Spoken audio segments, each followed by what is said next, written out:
Good morning, you beautiful people. I hope you guys are having a wonderful day today. Welcome back to another episode of Building the Perfect Call of Duty. Today we're going to be talking about the dynamics of kill streaks. I say the dynamics of kill streaks and not just kill streaks because if I were to talk about all of the kill streaks in Call of Duty and go through one by one, which ones I like, which ones I don't like, we would be here for a while. So I'm going to save that video for probably next week, because this kind of goes hand in hand with that, taking a look at what kill streaks I like, what kill streaks I don't like, and the dynamics of those kill streaks. However, what I want to talk about this week is more so how we implement the kill streaks. Are we going to do it by class? Are we going to use point streaks, score streaks, or go all the way back to the 3-5-7 system? All that sort of stuff. I want to cover that. Are we going to have support kill streaks in here? Is there going to be a specialist in here? How is that going to work? Well, let's talk about that. First things first, I know there are some people out there who really do genuinely want to go all the way back to that 3-5-7 kill streak setup. UAV, bombing run, not bombing run, but like airstrike and helicopter. That was the kill streak setup for Call of Duty 4. Going back there, it's a fantastic setup. UAV, you can get a little bit more awareness going on. Airstrike, get a little bit more kills. Helicopter, and you just do total destruction with that. That's great. That's a great setup, but I don't think I want it in my perfect Call of Duty because kill streaks are, again, pivotal to the Call of Duty experience. And so for that reason, it's easy to knock that out and say, yes, we're going to have many kill streaks. I want to have as many kill streaks as I possibly can. And for that, we're going to use a variety of different techniques in order to achieve them. And by that, I mean, I want to have assault kill streaks, specialist kill streaks, and yes, I do think support has a role in Call of Duty. I honestly believe it does, and it is support streaks like the Ammo Crate and Night Owl that are shining examples of how great a support kill streak can be implemented. I mean, think about that time you're running assault, you're almost out of ammo, and your teammate just throws down a pack of ammo, and you get a random gun, you get a new clip of ammo, you kind of sit around a little bit, wait for that 10 seconds, pick up another clip, and you're ready to go again. I mean, that is a genius kill streak setup for a support package. I want to talk about specific kill streaks, like I said, next week, but that is a great example and kind of the focus of why I think support streaks have a place in Call of Duty. Now, obviously, it's very difficult to implement with the Stealth Bomber, EMP, Recon Drone, all that sort of stuff. It's difficult, but I think with the perfect Call of Duty, we can do it. Alright, Donuts, so now what are we going to do? Are we going to go just kill streaks? Are we just going to go point streaks? Or are we going to keep with the score streak system that's in Advanced Warfare? Well, definitely not going to do kill streaks, because when we look at our kind of goal, our main theme for kill streaks, this is the simplistic version of everything we've been talking about. We want to reward the player for doing what we want them to do. And so we can attribute that, we can attribute points or score to whatever we want the player to do, because that's what the player will do in order to achieve the kill streak. And so mentally, in my mind, logically, it says use the score streak system like we have in Black Ops 2 and Advanced Warfare. That is the most logical explanation. We want points to be rewarded for everything the player does that we want them to do. However, in practice, I have found that I, as a player, am much more rewarded for the point streak system. Now, why is that? Well, I have figured it out. Recently playing Advanced Warfare again, I have put my finger on exactly what the trouble is about score streaks that I have never liked.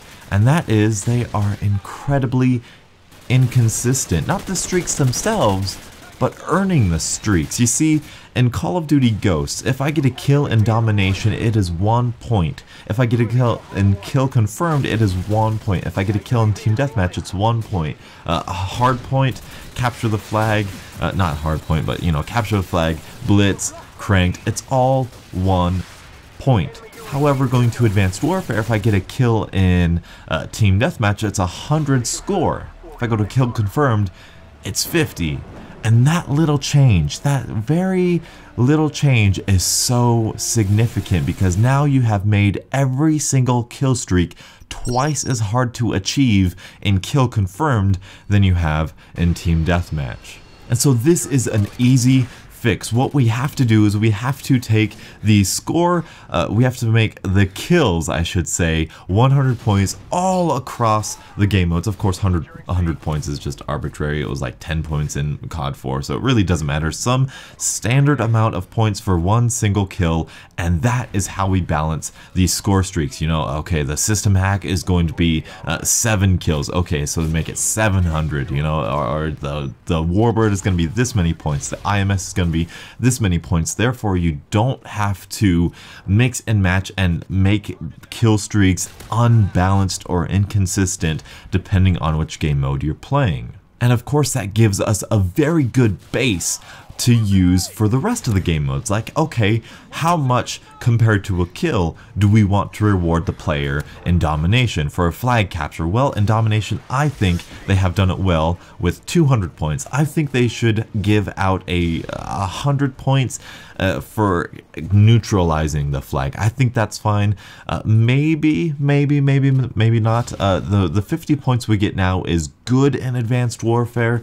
I'm just worried that when I say give 100 points for neutralizing, 200 points for capturing, that's 3 kills. Now, is one capture of a domination flag worth 3 kills?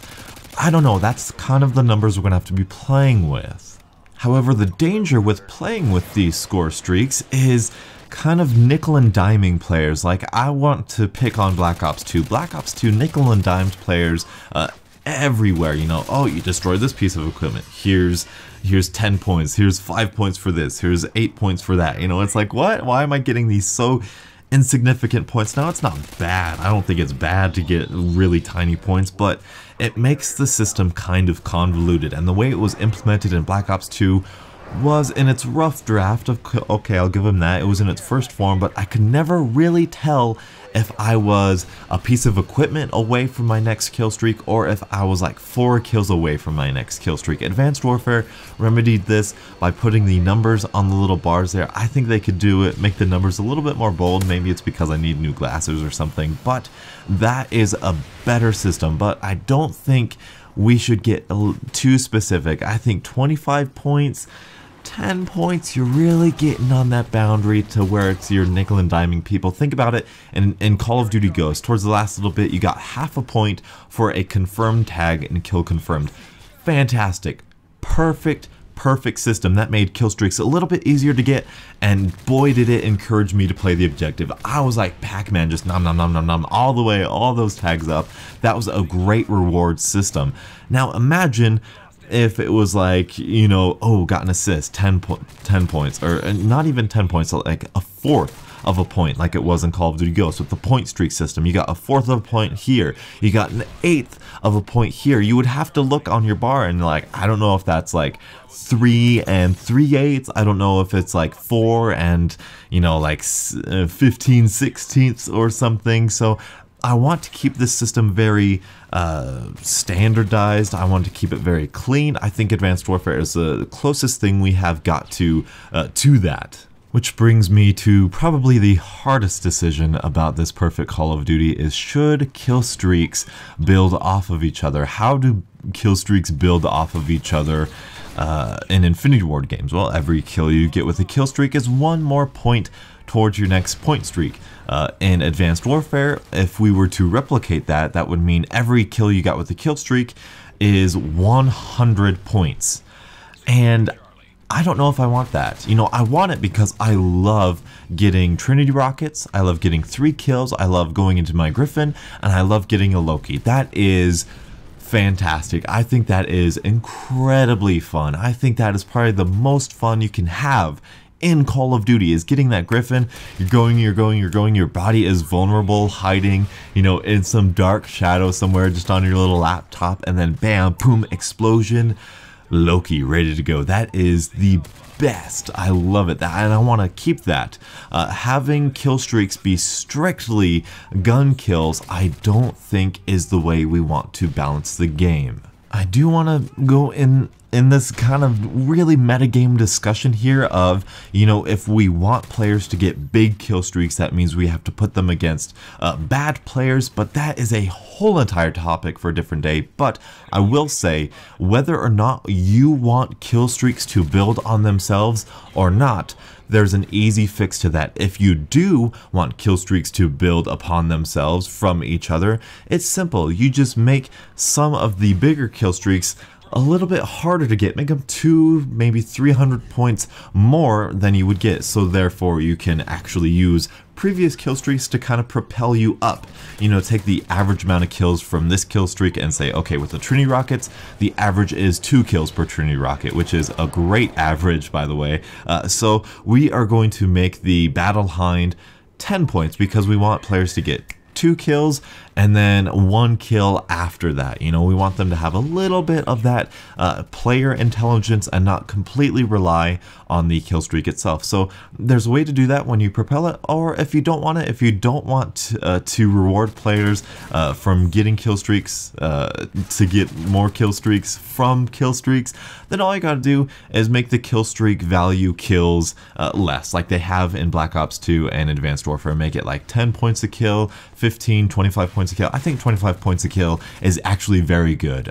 Maybe 50 would be better if a good in-between is found here, but there is a way to do it to make both sides happy without a doubt. I do think in my perfect Call of Duty, personally, I would have it 50 points a kill so that you're not completely screwing over when you don't get any kills with a kill streak. Like, if you don't get any kills with a Griffin, you're probably not going to get the Loki, but I don't want that to happen, so maybe 50 kills, or 50 points, not 50 kills, 50 points for a kill streak. I think that'll be good to propel, or at least get you a little bit closer to that bigger kill streak there, so that way there's a little bit of strategy involved and a little bit of fun involved as well, and I think that'd be perfectly balanced. I know this video is going a little bit longer, which is why I'm not talking about specific kill streaks like I mentioned before, but I did want to address, should kill streaks be a part of our Call of Duty Ghosts perk system? You know, in Advanced Warfare, if you take away a kill streak, you get more points allotted to your creative class. The fear I have with doing this